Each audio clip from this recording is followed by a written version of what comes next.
Sexta-feira, quando o sol se despede, é hora de aconchego, de acender as velas, hora de casa cheirosa. A penumbra da tarde de sexta é hora de comida boa, de risada, de família perto, de música bonita. É hora de cantar e de ouvir, de falar e calar. É o momento de lembrar de onde viemos e para onde vamos, de aquecer a alma com a presença do Eterno, que é o Senhor desse dia. É o nascer de um dia e no morrer de outro.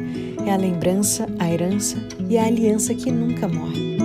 O sol baixando é o sinal, o momento de parar, respirar e viver as próximas 24 horas em completo estado de entrega, com o peito aberto para amar e os ouvidos prontos para ouvir. Esse é o sábado e ele começa no pôr do sol.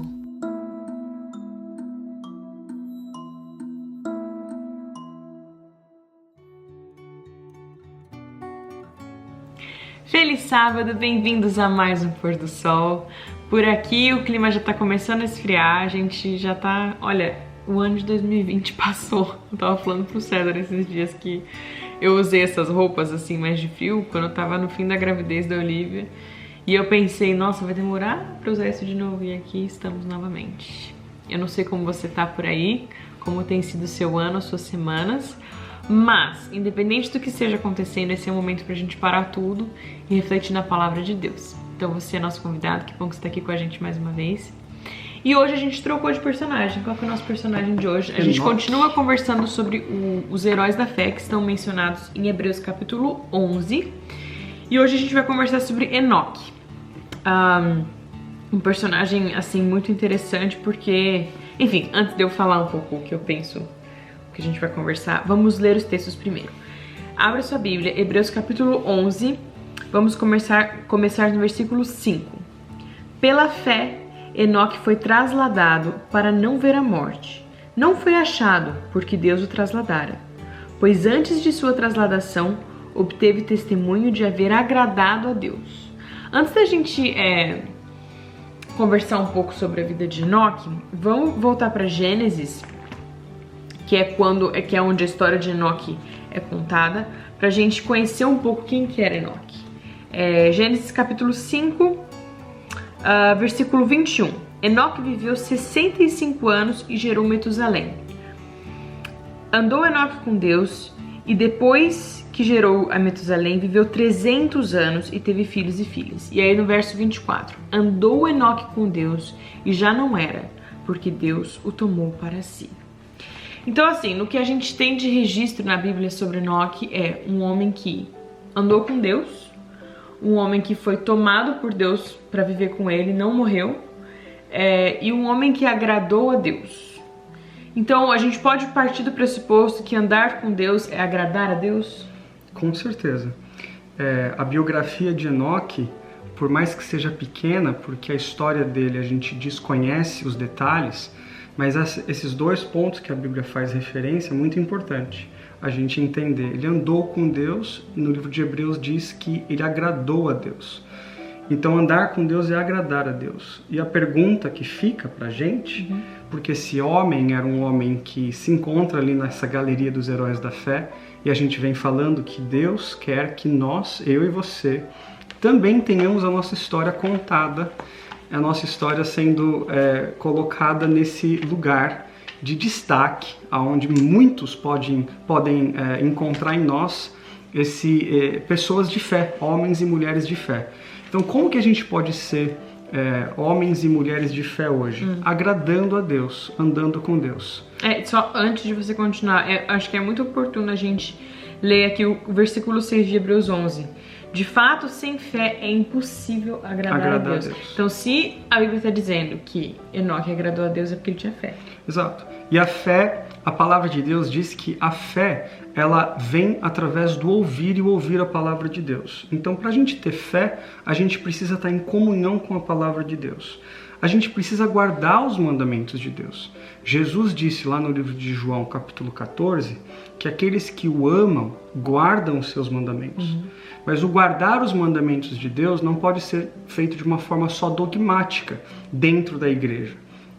O guardar os mandamentos de Jesus tem que ser uma vida vivida em amor. Isso é tão importante, porque às vezes a gente acha que seguindo uma cartilha e assim, eu faço assim a marquinha, isso aqui eu fiz, isso aqui eu fiz, isso aqui eu fiz, pronto, eu tô agradando a Deus. Eu acho que não é tão... Não é. E o livro de Tiago, no simples, capítulo assim. 1, versículo 27, fala claramente que a verdadeira religião, ou seja, o que agrada a Deus de verdade, é aqueles que cuidam dos que estão sofrendo, aqueles que estão vivendo uma vida de agruras, de complicações. Ali ele cita as viúvas, os órfãos, mas colocando para os dias de hoje, a gente pode falar das pessoas que estão aprisionadas, das pessoas que moram nas ruas, das pessoas que vivem em clínicas que precisam de ajuda. E as pessoas que estão sofrendo. Muitas pessoas que estão sofrendo em depressão, em tristeza. O trabalho do cristão, ele não é dentro da igreja. Ele é fora da igreja. Você falou uma coisa num sermão, acho que tem uns 2 sábados, que eu achei muito bonito. A gente vai pra igreja pra aprender, mas a gente não exercita o cristianismo dentro da igreja, a gente exercita o cristianismo fora da igreja. É a história de Enoque, ele andou com Deus. Na igreja a gente senta, no mundo a gente anda. Você vai à igreja para sentar, normalmente você vai à igreja para aprender, para absorver os ensinamentos da palavra. Mas você sai da igreja, aí você começa a caminhada. E é nessa caminhada do dia a dia, do cotidiano, que você começa realmente a mostrar que você está andando com Deus. Então, o andar com Deus, o agradar a Deus, é você praticar os mandamentos do amor, né? E outra coisa que a gente está falando sobre andar com Deus, né? Pessoas de fé agradam a Deus, andam com Deus. A caminhada cristã é exatamente isso, é uma caminhada. Não uma corrida. Não uma corrida. Por quê? Não é competição, não é uma corrida. Não é para saber quem está correndo mais rápido, quem corre com uma melhor performance. Não é você acordar todo dia e pensar, hoje eu preciso correr, demonstrar meu potencial cristão. É uma caminhada, principalmente uma caminhada entre amigos, onde Jesus é o seu companheiro de caminhada, onde nessa caminhada o maior objetivo é o relacionamento, mas e não é nada de performance, é simplesmente o relacionamento, é a conversa que acontece, é a troca de ideias, é o cotidiano. Existe um monte de incentivos, né, para que a gente tenha essa consistência na caminhada cristã. Devocionais, leituras, enfim, um monte de materiais de apoio que a gente encontra aí, enfim, milhares de livros, de materiais mesmo que a gente encontra para ajudar a gente nessa caminhada. Hoje em dia tem aplicativos de Bíblia que eles marcam, né, os dias que você tá lendo de maneira consecutiva, e quando você vai lendo mais dias, aí ele vai marcando e vai te dando parabéns e vai... Mas a gente não pode esquecer que o ponto é a comunhão com Deus, não é você marcar ali 300 dias ininterruptos no aplicativo, né?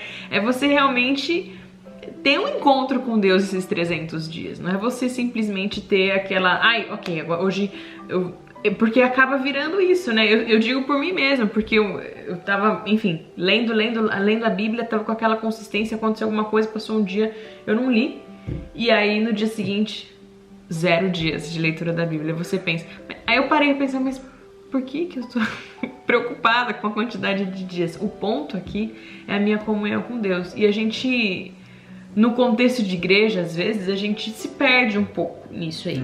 Da gente achar que é a nossa performance naquilo que a gente faz para Deus que vai elevar, talvez, a nossa... o que Deus pensa de nós. Às vezes eu acho que não é intencional, entendeu? Mas a gente se perde um pouco nessa esfera. E a gente esquece que isso tudo são só ferramentas para que a gente possa, no fim das contas, ter um relacionamento com Deus. O ponto é relacionamento com Deus. É caminhada com Deus. Essa caminhada, exato. Se tudo o que nós estamos fazendo levar a gente para ter uma caminhada com Cristo, um relacionamento mais próximo com Jesus, ótimo. Mas se você está fazendo isso para conseguir pontos com Deus, para você se sentir bem ou sanitarizar talvez esse seu desejo, porque nós, seres humanos, nós temos esse desejo de competição, até mesmo implícito em todas as ações que a gente faz, eu fiz isso, e eu espero tal resultado do que eu fiz. Então a gente tem que tomar cuidado. E às vezes nem é só competição, por exemplo. Às vezes é no contexto de êxtases, assim, espirituais, sabe? Tipo, a caminhada com Deus, eu acredito, e agora no contexto de Enoque, é uma coisa, é uma constância, era algo consistente, era algo que acompanhava Enoque nos altos e nos baixos da vida, nos dias de glória, nos dias que ele estava mal.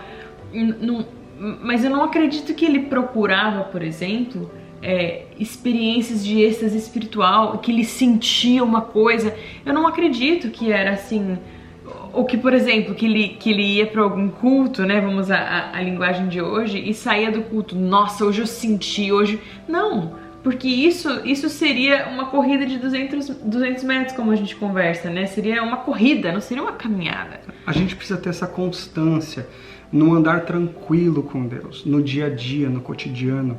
Você, onde você trabalha, com a sua família, nos momentos mais banais, mais comuns, é nesses momentos que Deus quer entrar na sua vida. Ele quer fazer parte do seu vocabulário, ele quer fazer parte da sua conversa com seu esposo, da sua conversa com seus filhos. Ele quer entender o que você pensa sobre o mundo, sobre seus amigos, e tudo isso faz parte de uma conversa. Deus está embutido em todas as coisas, e esse é o caminhar. São 360 anos que ele andou com Deus. Então isso mostra pra gente que ele não estava apressado, ele estava tomando tempo. Toma o seu tempo.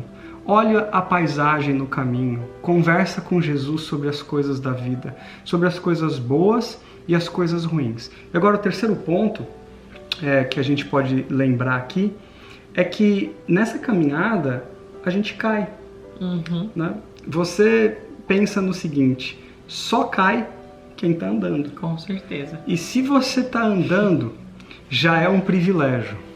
Porque se você está aqui assistindo, você está buscando uma caminhada com Deus, não importa quantas vezes você caiu. O importante é que você se levanta e você continue a caminhar. Eu acho que Satanás tem muito interesse, ou que você não caminhe, ou que você, se caiu, permaneça caído, né? E a gente acaba às vezes não tendo assim essa visão de vamos levantar, caiu, levanta, vamos lá. E a gente acaba não tendo essa visão para o nosso próximo, né? Quando acontece com a gente, acaba sendo mais difícil de levantar, mas esse é o ponto, só cai quem anda. Só cai quem anda. E Enoque caminhou com Deus, a Bíblia não fala que ele não pecou, a Bíblia simplesmente diz que ele caminhou com Deus e ele tentava agradar a Deus em tudo que ele fazia, ele incluía Deus na vida dele. Olha só o que diz no livro de Provérbios, no capítulo 24, versículo 16. Pois ainda que um justo caia 7 vezes tornará a se erguer. Os ímpios, todavia, são arrastados para a desgraça. Qual a diferença do ímpio e do justo? O ímpio, quando ele anda e cai, ele fica caído. E ele se acampa no lugar onde ele caiu. E ele faz morada na queda. Ele habita aonde ele deveria se levantar e sair. O justo, por mais que ele caia, ele levanta, sacode a poeira e segue a caminhada. Nos evangelhos tem um momento que Jesus se encontra com um cego. E esse cego está ali na estrada de Jericó, chamando: Jesus, filho de Davi, tem misericórdia de mim. E a Bíblia diz que Jesus olha para aquele homem e fala: o que você quer que eu te faça? E ele fala que eu torne a ver. E aí a Bíblia diz que de um salto aquele homem se levantou e foi andar com Jesus. Depois que ele foi curado. Né? Então, assim, o ponto da caminhada é que quando Jesus toca a sua vida, quando você se encontra com ele, começa a andar com ele. Vai com ele aonde ele for. Essa é a definição de discípulo. Discípulo segue o mestre. Discípulo fica atrás do mestre. O que o mestre faz, o discípulo faz. E Enoque nos mostra que andar com Deus é você incluir Deus na sua vida e segui-lo. Entender o que Jesus fazia. Leia a palavra de Deus, os evangelhos. Vê o que Jesus fazia, como ele amava as pessoas, como ele se doou pelas pessoas. Imita o exemplo do mestre e você vai andar com Deus. E aí você vai ser como Enoque foi, um herói da fé. Amém. A gente espera que você possa, enfim, tirar lições para sua caminhada dessa próxima semana. Vamos tentar pensar assim, para os próximos dias, né? Porque eu acredito que a gente tem muito a aprender, tanto nós quanto vocês, na nossa caminhada cristã. Então que essa lição da caminhada seja sua inspiração para essa próxima semana, que os seus dias sejam constantes. Tome seu tempo na caminhada. De constância ao lado de Deus, sem pensar na corrida, na competição, no êxtase espiritual, na emoção borbulhando, não. É a constância com Jesus. É isso que ele nos chama e é essa experiência que a Bíblia conta que Enoque teve com Deus. Jesus está olhando para você e só para você. Ele não está te comparando com ninguém. Ele sabe a sua história, sabe as suas lutas. Ele está querendo que você simplesmente se levante e comece a andar. Comece a andar com ele. E se você tiver que engatinhar antes de andar, engatinha. E ele vai estar ali pertinho de você e te estendendo a mão todas as vezes que você se sentir cansado, cansada, para te levantar, e você vai continuar caminhando com ele. Sabe o que acontece? Aconteceu com Enoque. Ele foi caminhando, onde ele parou? No céu. No céu. A caminhada vai ser assim. Um dia você vai olhar e vai falar assim, poxa, cheguei. E você vai morar com o Pai para sempre. Amém. Que Deus te abençoe muito, que o seu sábado seja abençoado e que essa semana seja mais abençoada ainda. Vamos orar? Vamos. Senhor Deus, obrigado pela vida de Enoque, que nos mostra o quão importante é tomarmos tempo todos os dias, na nossa constância na caminhada, para fazermos aquilo que agrada ao Senhor. Nós aprendemos que agradar ao Senhor é ajudar o próximo, amar o próximo, guardar os seus mandamentos, mas praticar os seus mandamentos. Não ficar sentado dentro da igreja, mas andar pelas alamedas desse mundo inteiro, mostrando para as pessoas como é bom ter um relacionamento com o Senhor. Nos abençoe hoje, nos guarde hoje, e se alguém está caído, levanta essa pessoa hoje, Senhor. Convida essa pessoa de novo para andar com o Senhor. Assim como o Senhor fez com os discípulos. Diga para essa pessoa, vem e segue-me. Obrigado, nós te amamos e te pedimos suas bênçãos em nome de Jesus. Amém. Feliz sábado. Feliz sábado.